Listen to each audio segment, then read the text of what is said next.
புதிய எருசலேம். பின்பு நான் புதிய வானத்தையும் புதிய பூமியையும் கண்டேன். முந்தின வானமும் முந்தின பூமியும் ஒளிந்து போயின, சமுத்திரமும் இல்லாமற் போயிற்று. யோவானாகிய நான் புதிய எருசலேமாகிய பரிசுத்த நகரத்தை தேவனிடத்தினின்று பரலோகத்தை விட்டு இறங்கி வர கண்டேன்.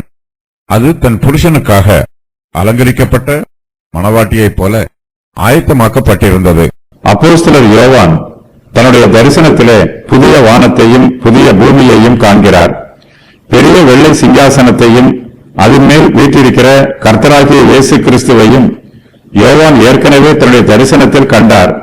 அப்போது கர்த்தருடைய சமூகத்தில் இருந்து பூமியும் வானமும் அகன்று போயிற்று.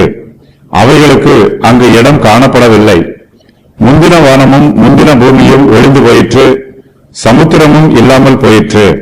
புதிய வானமும் புதிய பூமியும் வருவதற்காக முந்திய வானமும் முந்திய பூமியும் ஒழிந்து போயிற்று.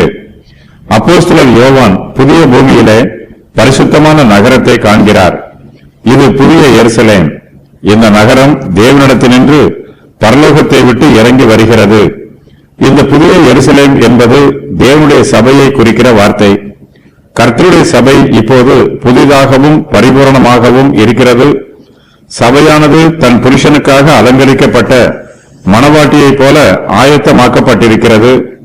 இயேசு கிறிஸ்துவே சபையின் மணவாளர், சபையே கிறிஸ்துவின் மணவாட்டி. புதிய எருசலேமாகிய பரிசுத்த நகரமே கிறிஸ்துவின் சபை.